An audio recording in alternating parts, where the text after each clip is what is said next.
सभी गुरुजनों को नमस्कार। स्वागत है आपका प्रयास एडू ऐप के यूट्यूब चैनल पर। दोस्तों मैं आपका दोस्त आपका भाई श्याम दादीच आपका स्वागत करता हूं।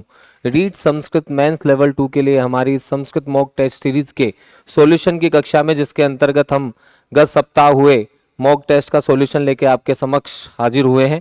देखिएगा, इसमें आपके जो प्रश्न पत्र था उसमें 81 नंबर से लेकर 150 तक आपके संस्कृत के प्रश्न थे और ये संपूर्ण पाठ्यक्रम का प्रश्न पत्र था। तो एक बार इसको बहुत अच्छे से हम इसका सॉल्यूशन देखेंगे। कहा है पाणिनीय शिक्षायाम उच्चारण स्थानानि भवन्ति। पाणिनीय शिक्षा में उच्चारण स्थान कितने बताए गए हैं? तो मित्रों 8 बताए गए हैं। आप सभी को पता है उरस को उन्होंने 8वां उच्चारण स्थान माना है, जबकि पाणिनि की जो व्याकरण है उसमें 7 माने गए हैं अष्टाध्यायी के अनुसार। नेक्स्ट देखिएगा, नेक्स्ट क्वेश्चन आपका अच वर्णानाम बाह्य यत्न अस्ति। तो अच वर्णों के 3 बाह्य यत्न होते हैं, उद्दात, अनुदात और स्वरित। तो यहाँ पर सही आंसर हो जाएगा आपका उद्दात। व्यंजन वर्णों के 11 होते हैं। नेक्स्ट देखिए क्वेश्चन नंबर 83।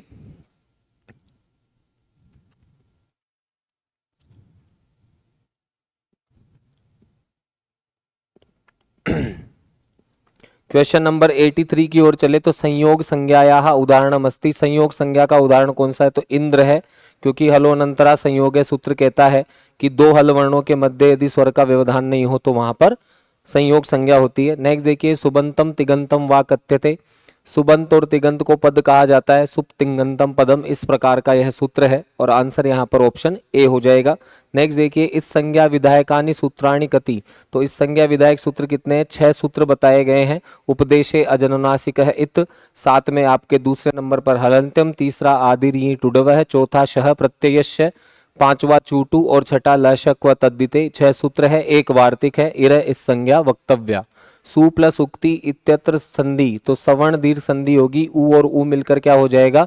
दीर्घ उकार हो जाएगा। सवर्ण दीर्घ संधि का यह उदाहरण रहेगा। ऑप्शन बी यहाँ पर आंसर रहेगा। मोनुस्वार सूत्र से उदाहरण अस्ति। मोनुस्वार सूत्र का उदाहरण मातरम वंदे होगा, क्योंकि मोनुस्वार सूत्र अनुस्वार का कार्य पद के अंत में करता है। तो आंसर यहाँ पर मातरम वंदे रहेगा। हसी च सूत्र से उदाहरणम नास्ति कोपी। ये जो है ये आपका जो अतोरोर प्लुताद प्लुते है उसका ये उदाहरण है, जबकि हसीच के उदाहरण ये सभी आपको मिलेंगे। और ऑप्शन डी यहाँ पर आंसर रहेगा। प्रतिगामम इत्यत्र क्या समास है? अव्ययी भाव समास है। ग्रामम ग्रामम प्रति इति विग्रहे अव्ययी भाव समास कृत्वा प्रतिग्रामम इति रूपम सिद्धम। नेक्स्ट देखिए, कृष्ण श्रित है इत्यत्र क्या समास है? द्वितीया तत्पुरुष यहाँ पर समास रहेगा। द्वितीय तत्पुरुष का सूत्र है द्वितीया श्रितातीत पतित गतातस्थ प्राप्तापन्नैहि। तो श्रित शब्द के साथ द्वितीय तत्पुरुष यहाँ पर रहेगा। क्वेश्चन नंबर 91, पीताम्बर है, इसका विग्रह क्या होगा? तो पीतम अंबरम यस्य है, जिसने पीले कपड़े धारण कर रखे हैं वो पीताम्बर है कहलाएगा।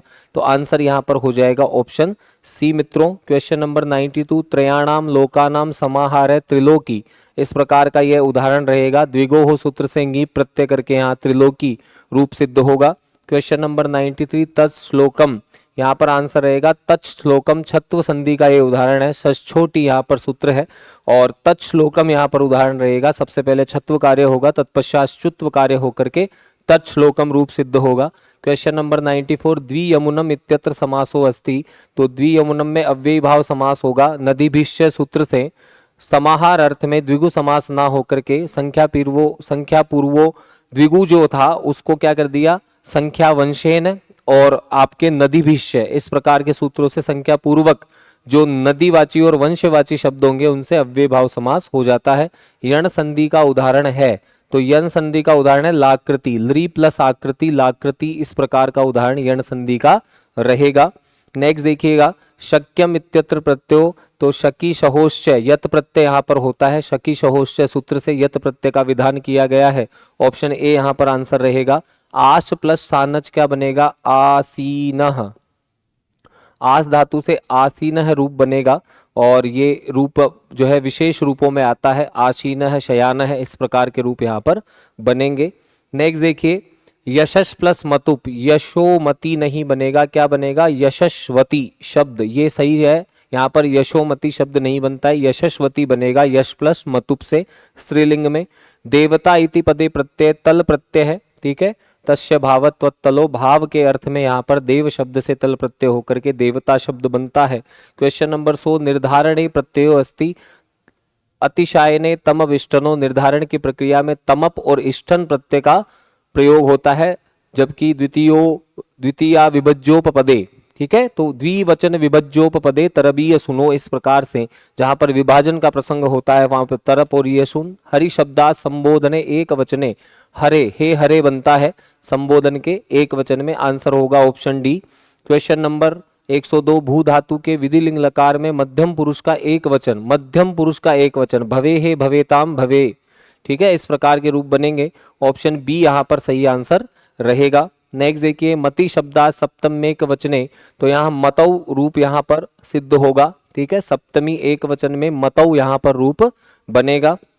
नेक्स्ट देखिए, एद धातु से लंग लकार के मध्यम पुरुष का द्विवचन क्या होगा, मध्यम पुरुष का द्विवचन, तो देखो एद, एदताम एदेताम एदंताम, ठीक है, और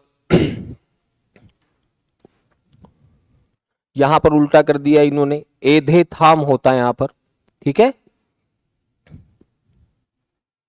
हाँ जी, मध्यम पुरुष का द्विवचन, इसको उल्टा कर दिया है यहां पर, ये होगा एधे थाम, ठीक है, इस प्रकार का रूप बनेगा, ठीक है, रूप बन जाएगा, ऑप्शन बी यहां पर सही आंसर रहेगा मध्यम पुरुष के द्विवचन में, ठीक है।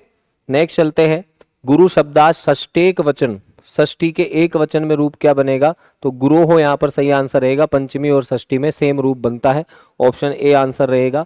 भू धातु के लोट लकार के उत्तम पुरुष का एक वचन क्या होगा, लोट लकार के उत्तम पुरुष का भवानी बनता है, भवतु भवताम भवंतु भव भवतम भवत भवानी भवाव भवाम, इस प्रकार के रूप बनेंगे। क्वेश्चन नंबर 107, वारी शब्द के प्रथमा विभक्ति बहुवचन, तो द्विवचन में बड़ा होता है, बहुवचन में छोटा होता है, तो ये रूप यहाँ पर सही आंसर रहेगा वारिणी, वा ई बड़ा और ई छोटा, ये होता है बहुवचन, और ये जो होता है ना ई छोटा और ई बड़ा, ये होता है द्विवचन, ये इसकी पहचान होती है वारिणी। नेक्स्ट देखिए, एद धातु के लोट लकार उत्तम पुरुष द्विवचन का रूप,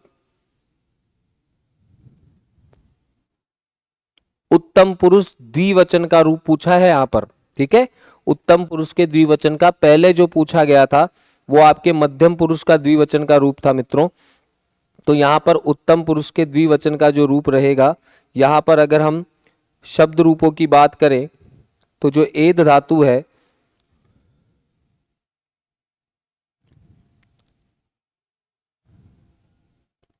हाँ जी, इसका जो रूप रहेगा वो आपका रूप रहेगा एधा वही, इस प्रकार के रूप बनते हैं, ऑप्शन सी यहां पर सही आंसर रहेगा, ठीक है, एधा वही एधा मही, ठीक है।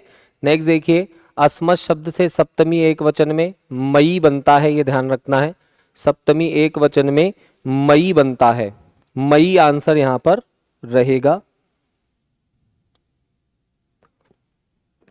नेक्स्ट देखिए, क्वेश्चन नंबर 110, आ उपसर्ग पूर्वक री धातु का रूप क्या बनेगा, तो भोजनम, आहार बनता है ना, तो भोजनम यहां पर आंसर रहेगा आहारः विहारः प्रहारः, ठीक है।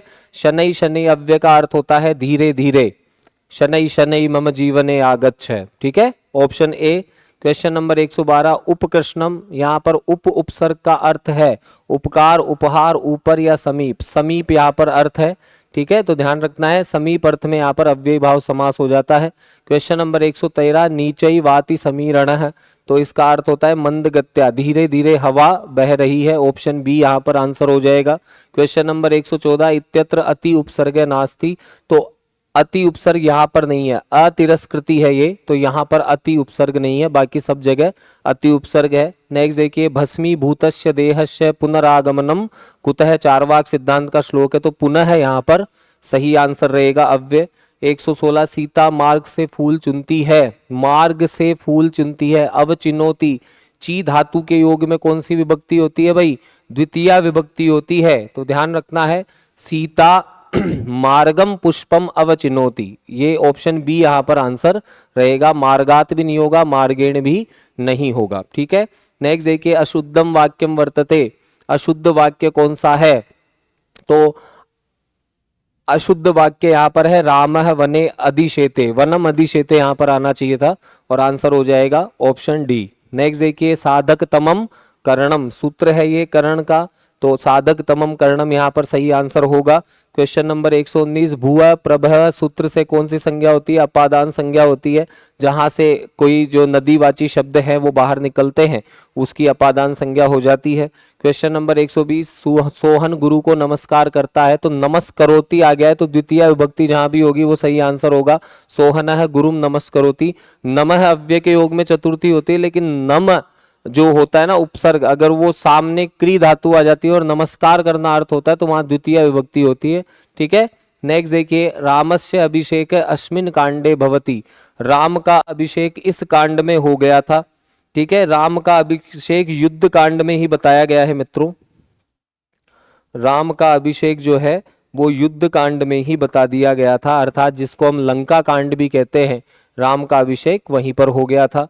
नेक्स्ट देखिए, कालिदास का प्रथम महाकाव्य कौन सा था? कुमार संभवतः 17 सर्ग थे इसमें, तो आंसर हो जाएगा ऑप्शन बी। क्वेश्चन नंबर 123, भास के कितने थे? रूपक त्रयोदश, 13 नाटक थे भास के, आंसर हो जाएगा ऑप्शन सी। क्वेश्चन नंबर 124, मृच्छकटिक में कितने अंक है? 10 अंक है। मृच्छकटिक में कितने अंक है भाई? 10 है। शूद्रक का यह ग्रंथ है। श्रीहर्षेण रचितम, श्रीहर्ष ने किसकी रचना की? नेषधीय चरितम, आंसर हो जाएगा ऑप्शन डी, नेषधीय चरितम की इन्होंने रचना की। नेक्स्ट देखिए 126, कंठस्थीकरण विधि अपर नाम। कंठस्थीकरण विधि का दूसरा नाम क्या है? सूत्र विधि उसको कहा जाता है। सूत्र विधि में ही कंठस्थीकरण होता है, ये ध्यान रखना है। ठीक है, नेक्स्ट देखिए, अनुवाद से को भेद है। अनुवाद के कौन कौन से भेद होते हैं? तीनों होते हैं मित्रों, अक्षरानुवाद, तथ्यानुवाद और भावानुवाद, तीनों भेद यहाँ पर बताए गए हैं। क्वेश्चन नंबर 128, व्याकरणानुवाद विधि प्रवर्तक है? भंडारकर विधि को ही व्याकरणानुवाद विधि कहा जाता है, तो ऑप्शन सी यहाँ पर आंसर रहेगा। क्वेश्चन नंबर 129, संस्कृत गद्य शिक्षणस्य विधि नास्ति। भाषा संसर्ग आगमन अंतर कथा या व्याख्यान, तो आगमन जो विधि है वो व्याकरण की होती है, आंसर यहाँ पर बी हो जाएगा। नेक्स्ट 130, पद्य शिक्षणे सर्वाधिक महत्वम अस्ति। पद्य शिक्षण में किसका महत्व सबसे ज्यादा होता है? तो आदर्श वाचन का सबसे ज्यादा महत्व होता है। जब तक आदर्श वाचन अच्छा नहीं होता तब तक कभी भी समझ नहीं पाता है। ठीक है बच्चा, संस्कृतस्य प्रतिष्ठापने का सर्वोत्तम विधि, तो संभाषण द्वारा शिक्षणम, सबसे प्रतिष्ठापन अर्थात संस्कृत को समझाने के लिए, संस्कृत को पूरी तरह बताने के लिए कौन सी विधि सबसे उपयुक्त है? संभाषण द्वारा शिक्षणम। क्वेश्चन नंबर 132, कविता शिक्षणे प्रारंभिक कक्षासु उत्तमो विधि रस्ती, तो गीत नाट्य विधि जो है वो प्रारंभिक कक्षाओं में उत्तम विधि होती है, ऑप्शन बी यहाँ पर सही आंसर आपका रहेगा। क्वेश्चन नंबर 133, इसमें कह रहा है कि इनको आपस में मिलाइए और क्या किससे मिलता है। देखो, तो सबसे पहले जो गीत नाट्य विधि है वह अभिनय के साथ गायन, देखो अभिनय के साथ गायन इसमें आएगी ये। ठीक है, उसके बाद आपकी जो बी है तुलना विधि, वो संभाव पद्यई सह स्पष्टीकरणम। उसके बाद भाषा विधि, तो दृष्टांत से कथावाचन अर्थात ये हो जाएगा। और व्याख्या विधि होती है एक एक शब्द को समझाना, तो यहां पर क्या कह दिया? A2, B3, C4 और D1, तो ये आंसर रहेगा आपका ऑप्शन बी, यहां पर सही आंसर रहेगा। ऑप्शन बी यहां पर सही आंसर था। अच्छा प्रश्न था ये, 4 प्रश्न पूछे गए एक ही प्रश्न में इस प्रकार में। नेक्स्ट देखिए, व्याकरणानुवाद विधि गुणे को नास्ति। व्याकरणानुवाद विधि का गुण कौन सा नहीं है? तो प्रारंभिक स्तरीय छात्राणाम कृते अनुकूल है, प्रारंभिक स्तर के छात्रों के लिए अनुकूल है। कंठस्थीकरण से आवश्यकता नास्ति, कंठस्थीकरण की आवश्यकता नहीं है। गुरु आवश्यकता नास्ति, बिल्कुल गुरु की भी आवश्यकता नहीं है, खुद बच्चा सीख सकता है।